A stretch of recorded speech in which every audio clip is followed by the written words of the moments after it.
میں جماعت اسلامی کا کارکن ہوں اور آپ خاص معتقد ہوں، یعنی آپ کا ہوگا شاید، کہاں لکھنے سے رہ گیا۔ اکثر کوشش کرتا ہوں کہ کراچی میں آپ کا پروگرام ضرور سنوں۔ پچھلے دونوں دن میں نے پوری توجہ سے آپ کا درس سنا اور بہت ساری باتوں سے اتفاق کیا۔ اس حوالے سے سوال کرنے کی جسارت کر رہا ہوں، اگر کوئی غلطی ہو جائے تو معذرت خواہ ہوں۔ سوال: آپ نے اپنی تقریر میں اکثر و بیشتر جماعت اسلامی کو ہدف تنقید بناتے ہیں، جو کہ صحیح بھی ہوتی ہے، لیکن سوال یہ پیدا ہوتا ہے کہ آپ بھی ان لوگوں میں شامل ہیں جنہوں نے بنیادی تربیت جماعت اسلامی سے حاصل کی۔ پوچھنا یہ چاہتا ہوں کہ کیا آپ کے نزدیک انتخابی سیاست میں حصہ لینا حرام ہے؟ کیا آپ سمجھتے ہیں کہ سیاسی میدان پوری طرح سے فاسق و فاجر لوگوں کے لیے چھوڑ دیا جائے اور اسمبلیوں میں کوئی روک ٹوک کرنے والا نہ ہو؟ کیا حکومت کرنا حرام ہے یا جائز راستے سے حکومت کی طلب کرنا حرام ہے؟ مکمل اقامت دین حکومت کے بغیر کس طرح ممکن ہے؟ کیا اقامت دین کی جد و جہد کرنا مسلمان پر فرض نہیں ہے؟ کیا ہمارے حکمران ہمیشہ فاجر و فاسق رہیں اور ہم صرف احتجاجی سیاست کر کے ان سے کچھ مطالبات بنواتے رہیں؟ کیا ایک ظالم حکمران نظام عدل نافذ کر سکتا ہے؟ ظالم کا مطلب قرآن کی روح سے آپ سے بہتر کون جانتا ہوگا؟ اللہ تعالیٰ نے تو انسانوں کو اپنا نائب بنا کر زمین پر بھیجا ہے اور ہمارا اصل کام ہی اقامت دین کی جد و جہد ہونا چاہیے۔ آپ اس کے لیے کون سا راستہ متعین کریں گے؟ اپنی تنظیم کے حوالے سے ارشاد فرمائیں۔ مجھے حیرانی اس بات کی ہے کہ اگر آپ میرے دروس میں اور میری تقاریر میں شرکت فرماتے رہے ہیں تو یہ سوالات تو وہ بیسک سوالات ہیں کہ جن کا میں نے بہت مرتبہ جواب دیا ہے۔ پہلی بات تو یہ ہے کہ میں نے الیکشن میں حصہ لینے کو کبھی حرام نہیں کہا۔ مباحات میں سے ہے اس دور کے جو طریقے ہیں، بلکہ میں نے الیکشن جو ہے اس ملک کے اندر جو رکا ہوا تھا پروسیس، بار بار کہا الیکشن ہونا چاہیے، الیکشن ہونا چاہیے، اس لیے کہ مختلف علاقے کے لوگوں کے اندر جو بے اطمینانیاں پیدا ہوتی ہیں، یہ گویا کہ اس کے نکلنے کا ایک ذریعہ ہے، یہ سیفٹی والو ہے کہ صاحب ہمارے نمائندے ہیں، وہ نمائندے بات کرتے ہیں، ہماری یہ گریونس ہے، ہماری یہ شکایت ہے، وہ شکایت ایک نیشنل فورم کے اوپر آتی ہے اور پھر وہاں پر جا کر جو ہے مختلف شکایات کا ازالہ، اور پھر یہ کہ دوسرے لوگوں کا کیا نقطہ نظر ہے وہ بھی سامنے آتا ہے۔ تو یہ در حقیقت جیسے ریسپیریشن ہوتی ہے ہماری، کہ اس کے ذریعے سے ہمارے اندر سے بہت سا مواد نکلتا رہتا ہے، اس طریقے سے یہ پروسیس ضروری ہے، اس کو چلنا چاہیے۔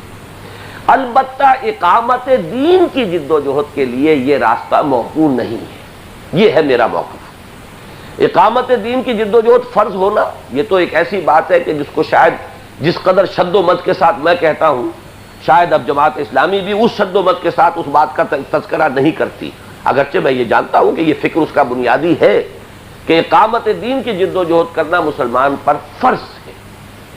دین قائم کر دینا فرض نہیں ہے، جد و جہد کرنا فرض ہے۔ قائم کر دینا جو ہے وہ تو اگر بہت سے رسول چلے گئے دنیا سے بغیر قائم کیے ہوئے تو وہ گویا کہ اگر فرض ہوتا تو گویا کہ وہ کوتاہی کی انہوں نے فرض وہ پورا نہیں کر سکے۔ قائم کر دینا فرض نہیں ہے، قائم کرنے کی جد و جہد کرنا، اس میں اپنا تن من دھن لگا دینا یہ فرض ہے، یہ بندہ مومن کی ذمہ داری ہے۔ البتہ سوال ہوتا ہے اس کے طریقہ کار کا۔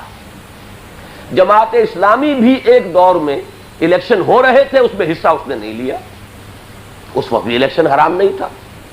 پاکستان کی تحریک چل رہی تھی، سن 46 کا الیکشن جو ہے فیصلہ کن تھا، لیکن جماعت اسلامی نے حصہ نہیں لیا اس میں، تو کیا وہ اس وقت اقامت دین کا کام نہیں کر رہی تھی؟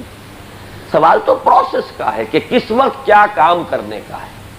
میرے نزدیک یہاں پاکستان میں مولانا مودودی مرحوم نے آتے ہی دو کام کیے، ایک کو میں 100% درست سمجھتا ہوں اور ایک کو انتہائی مہلک غلط سمجھتا ہوں، جو انہوں نے کیا اس کے نتائج بہت ہی منفی نکلے۔ ایک یہ کہ انہوں نے مطالبہ دستور اسلامی کی مہم اٹھائی، میں نے دونوں تقریروں میں اس کا حوالہ دیا کہ اس کو تمام لوگوں کا تعاون حاصل ہوا، مسلم لیگ کی حکومت تھی لیکن اس کے لوگوں نے اس کو سپورٹ کیا، مولانا شبیر احمد عثمانی جو ہے وہ تو مسلم لیگ کے لوگوں میں سے تھے، انہوں نے اس کو سپورٹ کیا، قرارداد مقاصد پاس ہو گئی۔ الیکشن میں حصہ لیا، فلیٹ ہو گئے، زیرو، اس لیے کہ الیکشن کے نتیجے میں تو اب آپ مد مقابل بن کر آئے ہیں، اب آپ کا ساتھ دینے کا مطلب یہ کہ آپ کی حکومت بنے گی، تو دوسرے جو ہیں وہ بھی ظاہر بات ہے حکومت کے طالب ہیں، بیٹھے ہوئے ہیں، یہاں پر آ کر تقسیم ہو گیا۔ پہلا کام صحیح، دوسرا کام غلط۔ وہ بھی کوئی نبی نہیں تھے، اور یہ میں نے کبھی نہیں کہا کہ کوئی بدنیتی کے ساتھ انہوں نے کیا ایسا. غلطی ہو جاتی ہے تحریکوں کے اندر، صرف یہ ہے کہ اس غلطی کو پہچان لینا چاہیے. تو یہ جو مطالبات یا نہیں عن المنکر کی تحریک ہے، یہ تو میں نظام کو بدلنے کا ذریعہ بتا رہا ہوں. اس نہج سے گاڑی اگر چلتی اور اس کے اوپر ہماری مہمیں چلتی، بحالی جمہوریت کی مہموں کے اندر ہم نے اپنی کتنی قوت ضائع کی ہے. نتیجہ کیا نکلا؟ ایوب کے خلاف تحریک چلی، ایوب سے اقتدار لے کر حوالے کس کے ہوا؟ بھٹو صاحب کے. بھٹو صاحب کے خلاف تحریک چلی، ان سے جو اقتدار چھین کر گیا کس کے پاس؟ فوج کے پاس. اب پھر اگر کہیں یہ تحریک چلتی ہے جس کے کہ کوئی آثار نظر آ رہے ہیں، ہوگا کیا؟ وہاں سے ہٹ کر پھر کسی فوج کے پاس.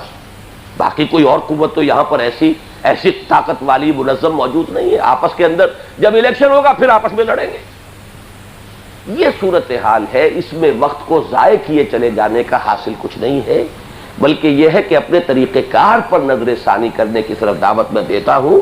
باقی مجھے معلوم ہے کہ جذبہ ہے، خلوص کے ساتھ کام ہو رہا ہے، لیکن یہ ہے کہ اس طریقہ کار پہ عمل کرتے ہوئے اگر اس کے نتائج سامنے نہیں آ رہے تو آخر انسانی تدبیر ہے، انسانی اجتہاد ہے.